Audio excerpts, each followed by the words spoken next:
Yeah, it's a really funny book, but the main romantic interest has like all the emotional range of talking to your Alexa. What is up, you guys? It's me, your girl, your Casey. How you doing today? Under the Whispering Door by TJ Klune, author of the very well-known book, The House on the Cerulean Sea. Have I read that yet? No. Do I have a library book on hold for it? Yes, I do. Am I not going to see it until like 4 months? Sadly, yeah, a lot of people like this book apparently. But Under the Whispering Door, I didn't hear as many rave reviews as compared to The House on the Cerulean Sea. But it has been literally a year since I read Anxious People by Frederick Bachman, and that's the last book that actively made me laugh out loud until I read this book, so it's literally been a year since I've laughed, book-wise. A couple of days ago, my little brother, we were watching like a scene from Sweeney Todd, and you know that scene where he's singing Epiphany, and he's out on the London streets, and he has his knives in his hand, and he's just like belting out this ballad about how he's going to kill all these people, and how much he misses his wife and his daughter, and he's on his knees screaming up at the sky, and all the people of London are just walking past him like he means nothing. And my brother, he's like, Casey, I can see you doing that. I think I'm offended, but mostly I'm like, compliment. I like that. If you don't harness Sweeney Todd energy, are you living life? I don't think so. But Under the Whispering Door, what's this tale about? It's about death. It gets depressing, but it's also really funny. Under the Whispering Door. 4.3 stars on Goodreads. I gave it a 3.5. I don't know if I'm going to round it to a 3 or to a 4, because it's not meta enough for a 3, but it's not good enough for a 4. I'll explain. But first, what does the summary say? Because this is important. When a Reaper comes to collect Wallace Price from his own funeral, Wallace suspects he really might be dead. Instead of leading him directly into the afterlife, the Reaper takes him to a small village on the outskirts off the path through the woods. Tucked between mountains is a particular tea shop run by a man named Hugo. Hugo is the tea shop's owner to locals and the ferryman to souls who need to cross over. But Wallace isn't ready to abandon the life he barely lived. With Hugo's help, he finally starts to learn about the things he missed in life. When the manager, a curious and powerful being, arrives at the tea shop and gives Wallace 1 week to cross over, Wallace sets about living a lifetime in 7 days. Under the Whispering Door is a contemporary fantasy about a ghost who refuses to cross over and the ferryman he falls in love with. Spoilers, I guess. Well, can we talk about that Goodreads summary for a little bit, because it is kinda a little bitty bit misleading. I'll explain. So let's see, those first 3 paragraphs. A Reaper comes to collect Wallace from his funeral. Wallace is like, oh, I guess I must really be dead then. Instead of taking him directly to the afterlife, they stop at this magical little tea shop ran by a guy named Hugo. Hugo is a ferryman, like Charon. You know, the guy with the hood from Greek mythology. In Percy Jackson, he was like in charge of the Hades lobby. That kind of ferryman. Hugo's a ferryman, souls who needs to cross over, yes. But Wallace isn't ready to abandon the life he barely lived. Hugo helps them on how to oh, life is so great, blah, blah, blah, blah. Those kind of talks. But then that last paragraph, when the manager, a curious and powerful being, arrives at the tea shop and gives Wallace 1 week to cross over, Wallace sets about living a lifetime in 7 days. This is going to be a spoiler review. I decided this on the spot because I need to talk about every little bit of my thoughts for this book. This summary is really misleading because hearing all this together, you'd think, oh, Wallace dies. He doesn't want to be dead. He goes to meet the afterlife people, including the Reaper, the ferryman, and the manager mentioned in the last paragraph. And then it says he's given a week to cross over, and he's going to set out living a lifetime in those 7 days. This isn't true, because I read the book and I know what I'm talking about. Everything in the first 3 paragraphs of this summary, from him dying, the funeral, the Reaper gathering him, and then getting to the tea shop, that's the first 20% of the book. The part about the manager giving Wallace a week to quote-unquote live, that doesn't happen until 75% into the book. So I went into this book thinking it's literally going to be him living his life for 1 more week and then having to go to the afterlife.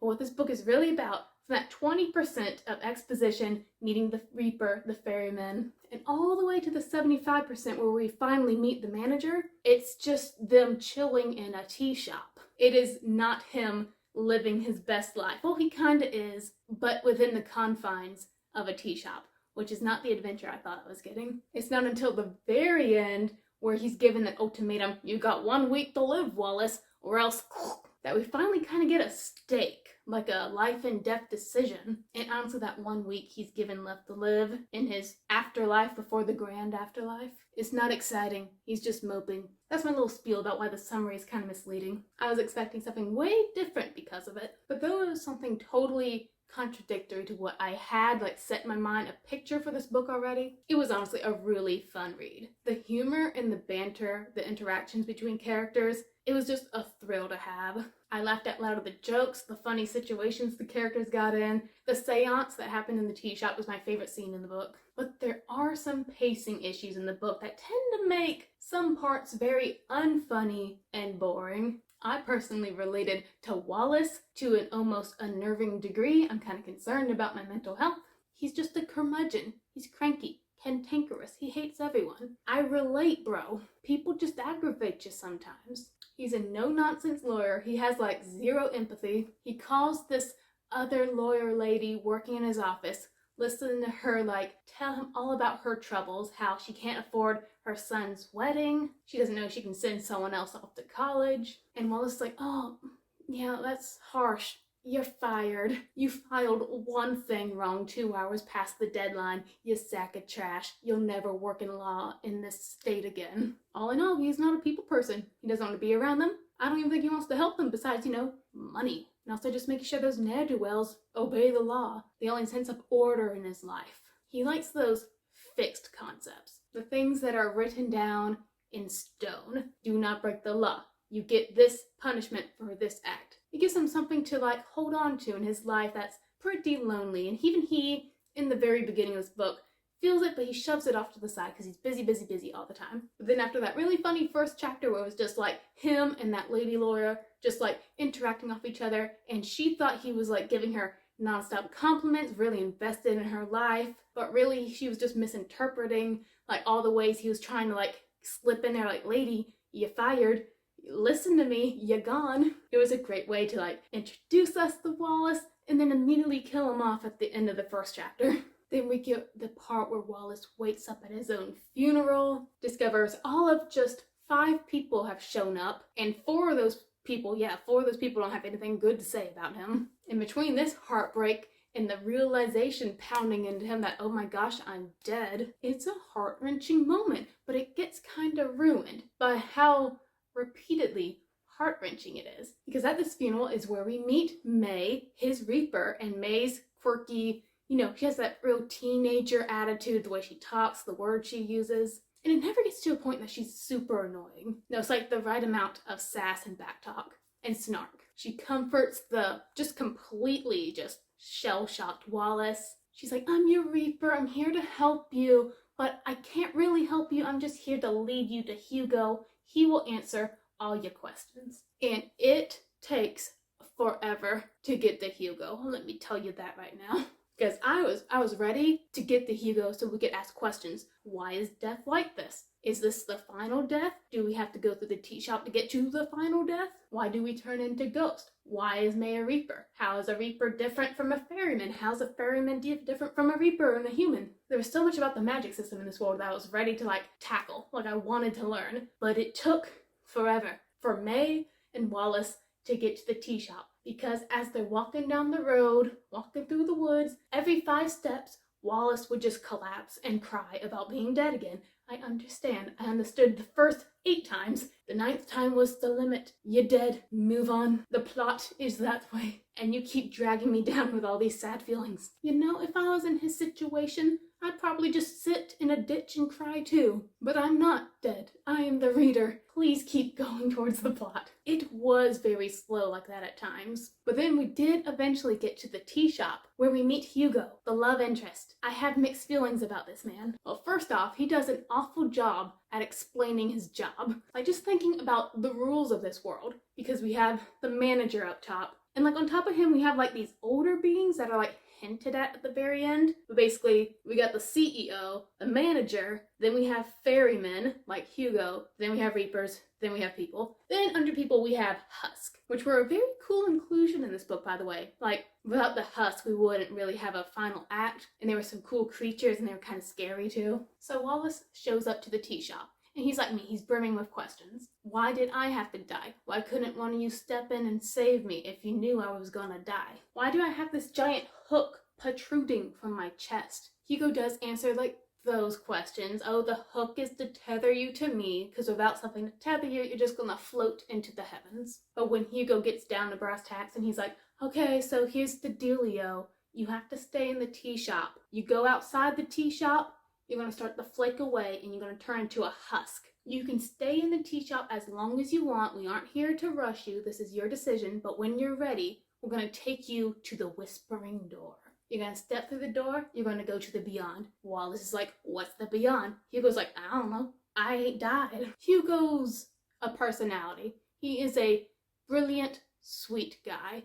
Cares about others tremendously. Has panic attacks because he just feels like, well, first he's surrounded by death all the time. Understandable. That'll funk up your brain. And when it just gets too much, he just crumples mentally. It takes a special person and just time to help comfort him through his panic attacks. And while I sympathize with that, it's like we only had him in two modes. A nice like Obi-Wan Kenobi sage mode, and then panic attack mode. Panic attack mode only happened like 10% of the time. 90% of the time, he's just too perfect. I couldn't relate to him. Like Wallace and Hugo, they fall in love, they make the kissies. I understand completely why Wallace fell in love with Hugo. You got Wallace, this awful dude. Selfish. You get him in a vulnerable place, like death, and you got Hugo, who seemingly has all the answers, and is just a sweet, comforting presence. Of course, Wallace is like gonna latch onto him, get the crushies. But why does Hugo like Wallace? I literally don't understand why. You have had, I'm gonna say maybe 100 ghosts pass through your tea shop. Why Wallace? Is it because he's stayed the longest? So it's like all that exposure just means increased chances of kissing? I don't know. I couldn't really bond with Hugo's character because he's literally like talking to your Alexa. He's a sweet, calming, chipper voice who's there to just answer the world building questions. But when you get to a question that's too complicated or too personal, like, Alexa, how's my hair looking today? Oh, I'm sorry, I don't have an opinion on that. That's Hugo. In the snarky, humorous banter that I like, Hugo and Wallace never really had that because they were being ooey gooey, kissy missy. Nelson, Hugo's grandpa, Nelson being a ghost and dead, and having been a ghost and dead for a long time, he helps teach Wallace, who is not ready to cross, by the way. He teaches Wallace, oh, this is how you lift a cup as a ghost. This is how you sit down in a chair as a ghost. This is how you change your clothes as a ghost. It is so boring. There are chapters in this book dedicated to just learning how to sit. In the beginning, I was either bored by how slow it was, or bored because we're getting sitting lessons. The middle part did pick up with the humor. The seance happened with a super obnoxious YouTuber. Oh my gosh, I hate those people. She comes in, she does her seance, and Nelson and Wallace, they just wreak all sorts of havoc with their Ouija board. It was fantastic. The part about the autocorrect, that got me. Then we had like the whole mystery with the husk, especially the husk named Cameron. I loved his backstory. I loved learning about him, how he became a husk. Ooh, and the other Reaper, the Reaper that came before May, I don't know what his deal was and why he was just an awful person, but the drama, ooh.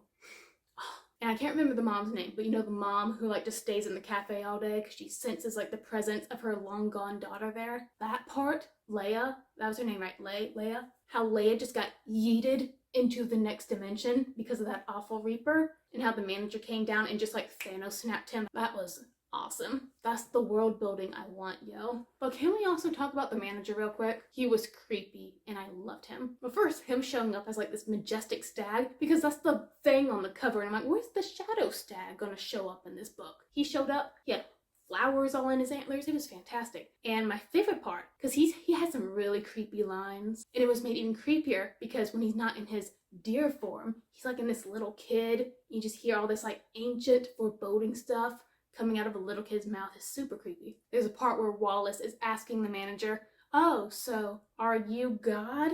And Mr. Manager is like, no, God's a made-up construct by you stupid humans. It don't make sense. He's angry, he's peaceful, what is he? That's something only you crazy humans could make up. But then you would notice the manager acts the same way. Peaceful one moment, lightning and smiting the next moment.